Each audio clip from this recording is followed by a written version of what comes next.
la vie continue. Et en fait, on se rend compte petit à petit que l'union économique et monétaire va accroître les déficits commerciaux et économiques en Europe.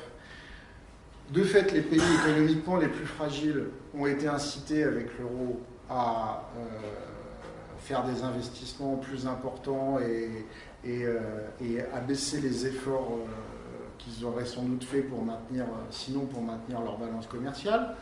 On va d'ailleurs les inciter à consommer et à acheter, pas uniquement pour les Jeux Olympiques d'Athènes ou l'exposition de Lisbonne ou la modernisation des armées, et notamment des armées grecques, mais je vous rappelle que dans les dépenses militaires grecques, budget extrêmement important parce que vous comprenez, l'ennemi turc est juste en face, on a eu beaucoup de ventes de matériel militaire allemand qui étaient très contents que les Grecs achètent dans le cadre de l'union économique et monétaire, tout ça. Donc, ce que j'ai expliqué tout à l'heure, l'Allemagne a vu sa balance commerciale rebondir miraculeusement, la balance commerciale de tous les autres se casser la gueule, pas miraculeusement. La crise des subprimes met fin à l'illusion de la prospérité monétaire, où le simple fait d'être dans l'euro, tout allait bien, on allait connaître une croissance infinie, débarrasser des aléas monétaires, des jeux d'évaluation, surévaluation, etc. En oubliant au passage que l'euro lui-même était surévalué. Les États-Unis, pendant ce temps-là, confrontés à la crise des subprimes, puis la crise financière, puis la crise économique et sociale, relancent la machine comme ils savent le faire à chaque fois. Ils vont investir à fond, ils vont faire marcher la planche à billets, le dollar est la monnaie de référence internationale, donc ils y vont, personne ne les engueulera. Ils le font, ils s'en sortent comme ça, mais en Europe, on continue la même politique monétaire qu'avant, et il faut surtout faire attention au déficit et à l'inflation. Donc la crise économique va révéler ce que je vous disais tout à l'heure. Les pays industriels exportateurs, l'Allemagne, accumulent les excédents, les autres accumulent les déficits commerciaux et la dette budgétaire. Et forcément, les logiques se déplaçant des enjeux monétaires vers les enjeux internes, la seule manière de s'en sortir, c'est la course à la compétitivité, mais la compétitivité contre les autres. Donc on va jouer sur la fiscalité interne, on va jouer sur la fiscalité des entreprises, on va jouer sur le droit du travail, etc., etc. Donc la pression libérale, y compris en interne, et pas uniquement au nom de l'Europe, mais la pression libérale pour déconstruire ce qui était le modèle social européen et français, va jouer dedans plus avec l'accumulation des déséquilibres liés à l'euro. Alors les déséquilibres, ils existaient avant, hein, c'est pas l'euro qui crée les déséquilibres. Je le répète, l'euro n'a fait que renforcer la logique. L'euro n'est pas... voilà. Là, je vous remets les visuels que vous avez exposés déjà, David, qui est là, hein, qui sont très parlants et qui reprennent en partie ce que j'ai dit avant.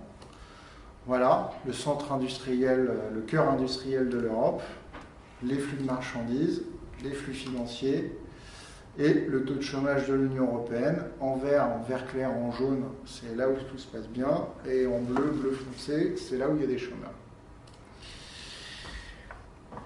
L'achèvement de l'architecture ordolibérale, ce qu'on a appelé le traité Mercosur, le TSCG, le six-pack, le two-pack. On commence par le six-pack, parce que c'est lui qui vient d'abord. Donc c'est en fait le pacte de stabilité et de croissance qui est renforcé. Le six-pack, c'est quoi? C'est 5 règlements plus une directive qui vont être adoptés au courant de l'année 2011. Et donc, à partir de décembre 2011, si on est en procédure de déficit excessif, ce qui était le cas à l'époque de 23 États sur 27, et qui ces États concernés ne se conforment pas aux recommandations que le Conseil leur adresse, ce Conseil leur imposera des sanctions, sauf si une majorité qualifiée d'États s'y oppose. Ce qu'on appelle la majorité qualifiée inversée. Avant, il fallait des majorités qualifiées pour des trucs positifs. Maintenant, il faut des majorités qualifiées pour empêcher des trucs. Donc, il faut avoir un objectif à moyen terme pour garantir la viabilité des finances publiques. Et cet objectif, c'est la Commission européenne qui le fixe pour chaque État. Un OMT, c'est quoi? C'est prévoir un retour à l'équilibre structurel des comptes publics. Le déficit structurel, il doit être limité à 1% du PIB. Et pas simplement limiter les dépenses, mais s'assurer qu'il y aura des recettes équivalentes en face. C'est notamment là où on va avoir des difficultés, notamment avec les pays du sud de l'Europe, à partir de toutes les conséquences de la crise subprime. Donc on a des systèmes de surveillance renforcés, avec un volet préventif qui est modifié, on parle de mécanismes d'incitation, mais c'est en fait des mécanismes de sanctions en cas de non-respect de l'objectif budgétaire fixé par les États. Voilà. Le volet dette, c'est les pays qui ont une dette qui dépasse 60% du PIB feront l'objet d'une procédure de déficit excessif s'ils ne réduisent pas de 1/20 par an sur une moyenne de 3 ans l'écart entre leur taux d'endettement et la valeur de référence de 60%. Et après, vous avez tout un tas de dispositifs qui visent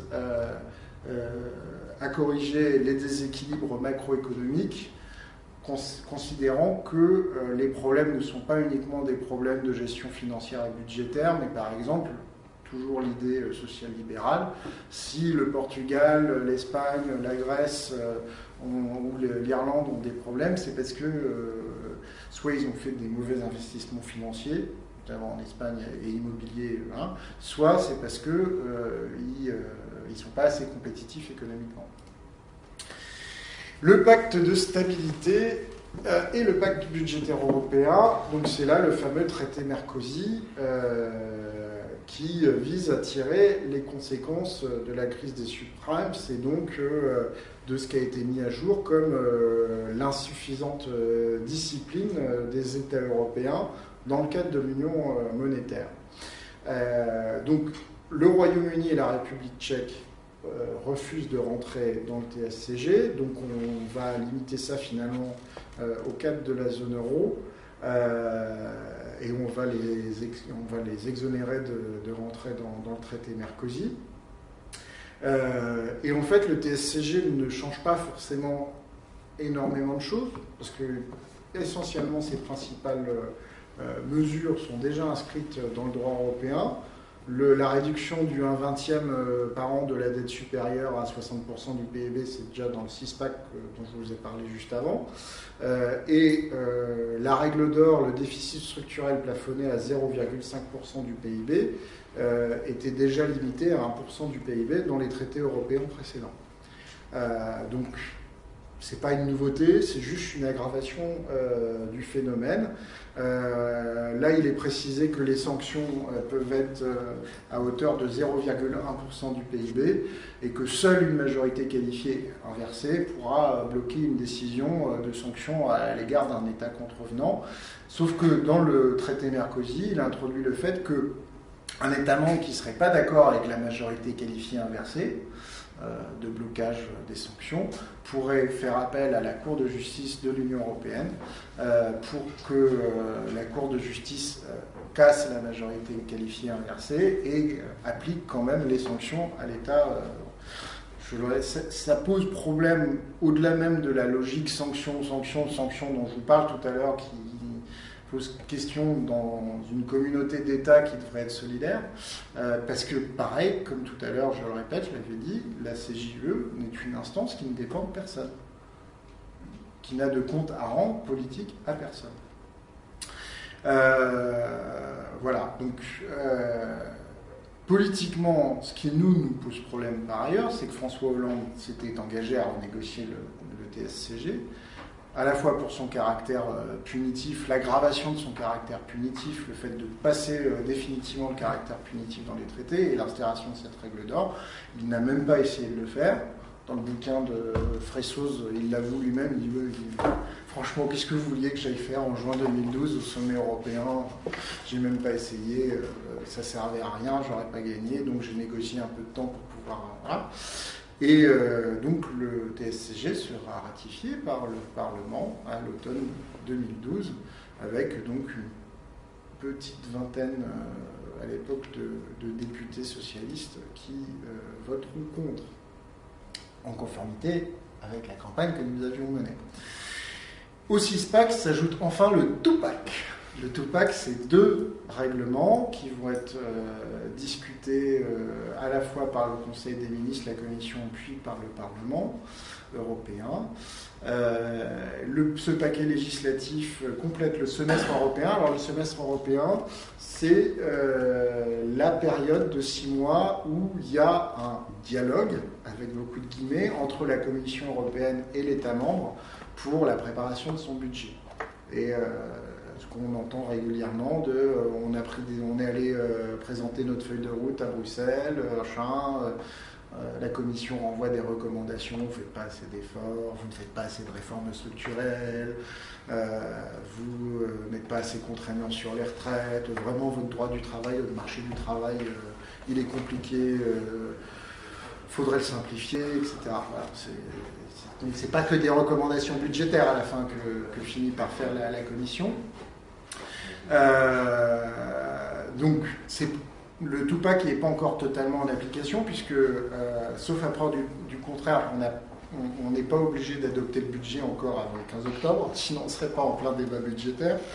Mais la logique, c'est adopter le budget de l'année N+1 le 15 octobre de l'année N. La Commission réexamine, alors qu'il y a déjà eu le semestre européen dont je vous parlais, le projet et émet un avis avant le 30 novembre.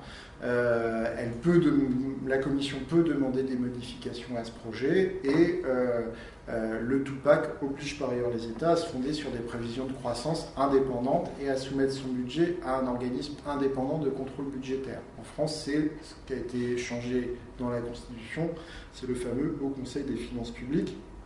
Alors, autant qu'on se fonde sur des prévisions de croissance d'agences indépendantes, c'est pas plus mal. Quand on voit qu'en général, notre propre gouvernement nous explique vous allez voir, l'année prochaine, on va faire 30% de croissance.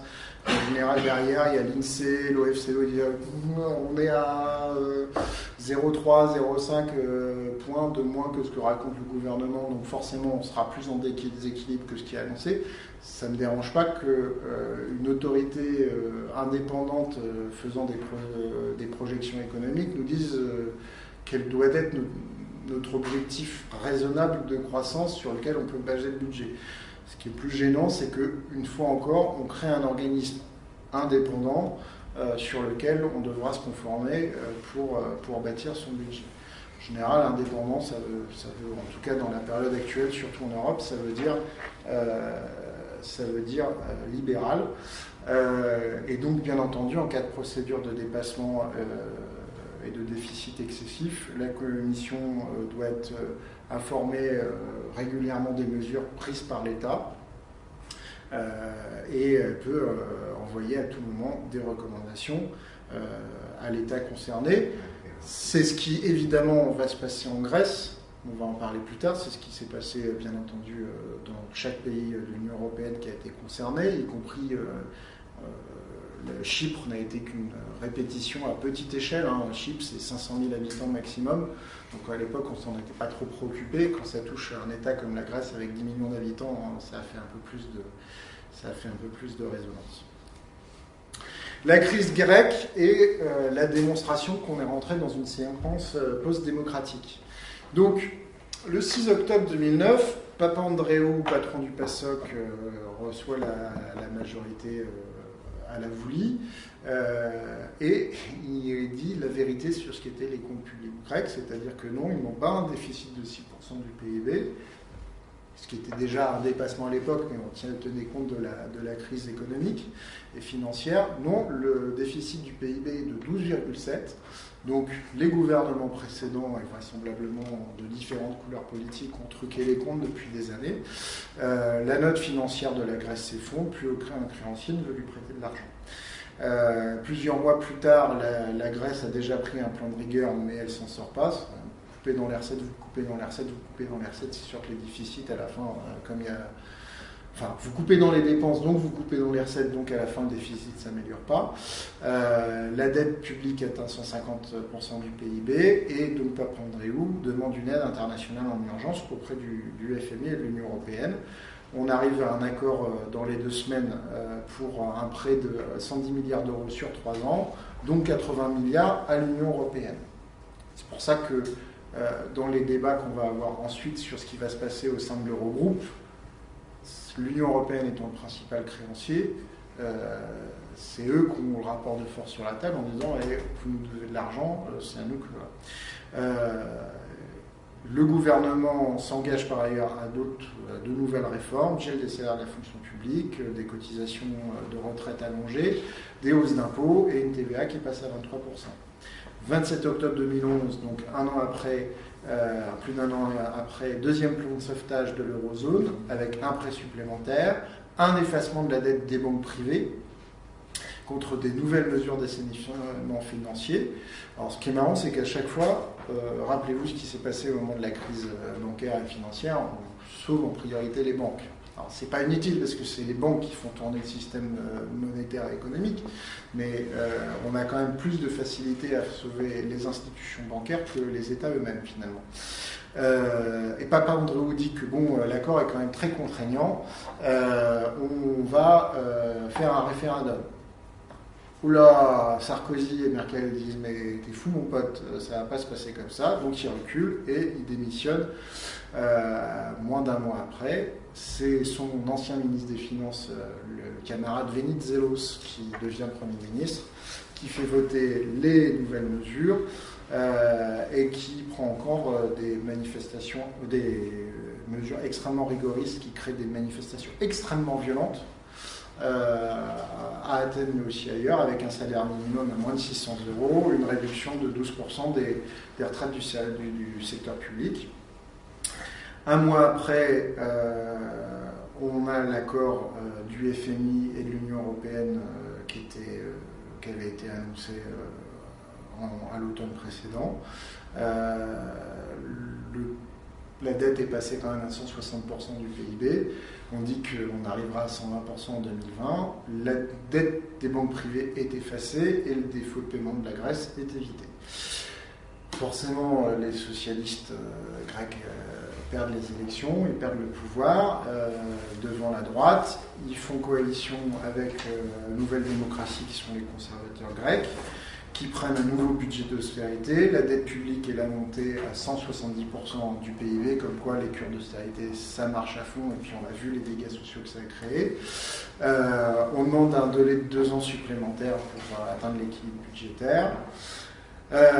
Mais enfin, le 1er avril 2014, on ne peut pas dire que tout ne marche pas, la Grèce revient sur les marchés financiers, dégage un excédent budgétaire hors dette, et même c'est le pays qui est le plus financièrement et budgétairement le plus vertueux d'Europe, et qui gagnerait sans doute beaucoup d'argent s'il n'avait pas une dette aussi forte. Et finalement, les Grecs en ont un peu ras-le-bol, ils votent pour la gauche radicale, pour Syriza, qui loupe de peu la majorité absolue, qui va faire alliance avec un petit parti, les Grecs indépendants, qui est l'équivalent du Dupont-Aignan en France, hein, c'est pas des fachos non plus.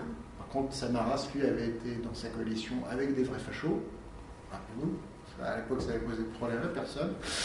Il veut renégocier le plan de sauvetage, il veut mettre un terme aux mesures d'austérité qui a créé une baisse de 25% du PIB et un chômage à 25%, et il veut rester dans l'euro. Est-ce que les Grecs avaient une chance de s'en sortir dans tout ça? En fait, ils vont aller discuter avec l'Eurogroupe, puisque ils veulent rester dans l'euro. L'Eurogroupe représente finalement les créanciers, mais l'Eurogroupe n'est pas une instance politique, c'est une instance informelle. Et elle se croit une instance technique. D'ailleurs, à chaque fois que les Grecs diront « mais il faut un arbitrage politique, il faut un arbitrage politique », on leur dira « mais revenez devant nos groupes techniques ». Voilà. Et donc, la supposée froideur technicienne de l'Eurogroupe ne va faire que révéler la violence politique rendue possible par la logique ordolibérale de l'actuelle Union européenne. Donc, dès le départ, Dijsselbloem, qui est le président de l'Eurogroupe et qui est un camarade néerlandais, va les menacer de les écraser, de faire effondrer l'économie grecque et leur système bancaire. Varoufakis s'est dit, ouais, j'avais enregistré les propos, je les ai pas diffusés parce que je pensais qu'on pouvait discuter entre gens raisonnables, j'ai pas osé le diffuser à l'époque. Bon, résultat, la BCE coupe le robinet de crédit aux banques grecques. Vous avez vu la queue devant les distributeurs en Grèce, ils n'arrivaient même pas à retirer plus de 50 euros. Et encore parce qu'il n'y avait plus de billets de 20 euros, donc ils avaient le droit de retirer jusqu'à 60 euros, mais comme il n'y avait plus de billets de 20 euros, ils ne pouvaient pas retirer plus de 50 euros. Et donc c'est le 13 juillet que Tsipras signe le fameux troisième mémorandum, le pistolet sur la tempe. C'est pour ça que je dis que c'est la BCE qui tenait la crosse, qui était chargée par le groupe, mais c'était la BCE qui tenait la crosse du flingue sur la tempe.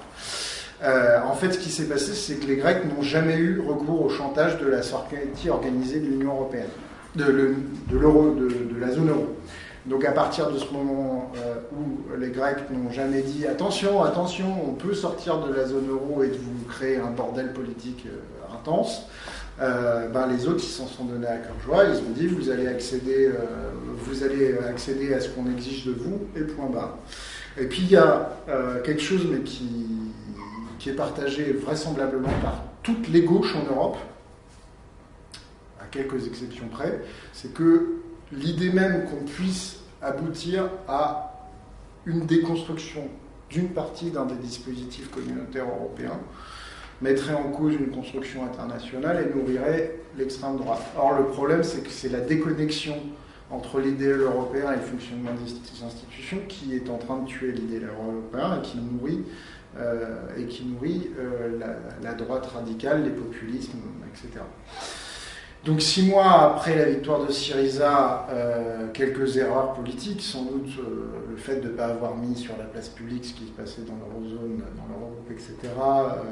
Et puis sous l'effet d'un chantage politique comme vraisemblablement aucun pays de l'Union européenne n'avait eu droit jusqu'ici, les espoirs qu'on avait pu placer en Syriza se sont effondrés. Il faut dire qu'ils n'ont pas été beaucoup aidés, puisque l'aide de la France, ça a été de dire capitulez comme nous. Allez, capitulez, comme ça, on va vous aider à rester à la table des négociations. Faites comme nous en 2012. Dites amen à tout et vous verrez, ça ira mieux. C'est une aide effectivement monumentale. Donc la question qui est posée aujourd'hui, concrètement, c'est pour ça que je parle de dérive de la construction européenne et est-ce qu'elle est résistible ou irrésistible, c'est peut-on concevoir aujourd'hui une politique alternative à l'ordolibéralisme dans le cadre européen tel qu'il est, soit au niveau national, dans le cadre des contraintes de la construction européenne, mais est-ce qu'on peut, avec plusieurs États qui reviennent autour de la table en disant stop, arrêtez, il faut faire autre chose, est-ce que même les institutions européennes, le fonctionnement des traités aujourd'hui permettrait ça? Et puis le temps qu'il y ait plusieurs États qui arrivent avec la même idée en tête de ce qu'il faudrait revendiquer, ça, voilà. Les voies d'évolution possibles, donc c'est la conclusion, et j'aurais presque... voilà. Le saut fédéral. Alors, le saut fédéral.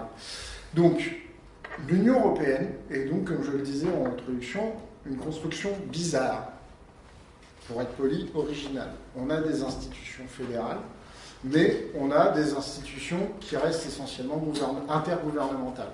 Les institutions fédérales, c'est essentiellement la Banque Centrale Européenne, la Cour de justice de l'Union Européenne, puisqu'elles prennent des décisions qui s'imposent à tous les États de l'Union Européenne et qui sont communes à tous les États de l'Union Européenne. Sauf que c'est ces institutions qui, par ailleurs, dialoguent entre elles.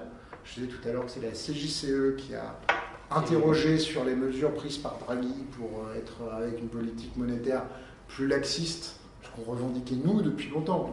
Un mec de Goldman Sachs de droite qui finit par mettre en place la politique que la gauche réclame depuis des années au niveau de la Banque Centrale Européenne. Voilà, mais ils dialoguent entre eux, ils n'ont de compte à rendre à personne, et c'est la CJUE qui a dit à la BCE « Oui, vous avez raison, c'est bien, c'est conforme au traité. » Ça n'est pas du tout, c'est pas grave. On va dire que c'est bien que la CJCE le dise. Le problème, c'est que la CJUE et la Banque Centrale Européenne n'ont de compte à rendre politique, démocratique, évidemment, à personne. Donc François Hollande propose un truc génial qui s'appelle le gouvernement économique et un parlement de la zone euro. pour répondre à cette opacité du cadre de négociation qu'on a vu sur la Grèce. Puisque l'Eurogroupe est un truc informel, il faut mettre de la démocratie, il faut qu'il y ait une politique dedans, et au moins il faut que le cadre politique soit transparent. Sauf que, ça change quoi? La BCE est toujours indépendante, la CJUE est seule compétente pour dire que la BCE a raison ou pas de faire ce qu'elle fait, et puis il y a le traité de Lisbonne, la TSCG, il y a le CISPAC, la SPICPAC, le Parlement de la zone euro, le gouvernement économique de la zone euro, si tant est que quelqu'un est capable de me définir ce que serait un gouvernement économique de la zone euro, ils vont être obligés d'appliquer tout ça. Donc ça ne change rien. Donc les marges de manœuvre d'un gouvernement ou d'un parlement de l'eurozone, zéro. Par rapport donc le saut fédéral version Hollande, ça serait pire en fait. Ça peut être pire. Ça peut ne rien changer. Et dans le cadre actuel, le fait de rien changer peut être pire. Moi, je redis ce qu'était le saut fédéral qu'on pouvait espérer à gauche, et qui ne sont d'ailleurs pas aujourd'hui limités aux socialistes, aux sociodémocrates, travaillistes européens, puisque c'est vraisemblablement des idées qui sont aussi défendues à Syriza. Aujourd'hui, quand vous voyez les prises de position du Parti communiste français, Pierre Laurent, sur la crise grecque, je pense qu'on pourrait trouver aussi des accords. C'est un Parlement européen devant lequel la Commission européenne sera responsable, une indépendance limitée de la Banque centrale européenne. Je vous rappelle que la différence, par exemple, entre la Réserve fédérale américaine et la BCE, c'est que la Réserve fédérale, elle dicte toute seule sa politique monétaire. Néanmoins, elle est en dialogue constant avec les institutions politiques américaines, et le Congrès américain, il a la capacité de réformer les statuts de la BCE. Si ça la Réserve fédérale. Ce que ne peuvent pas faire le Parlement européen. On ne peut pas modifier les statuts de la BCE. Donc même le fait même de pouvoir modifier les statuts de la BCE, et d'avoir cette épée de Damoclès, comme la dissuasion nucléaire, on ne l'utilise jamais, mais comprenez, on ne sait jamais. Attention, je peux appuyer.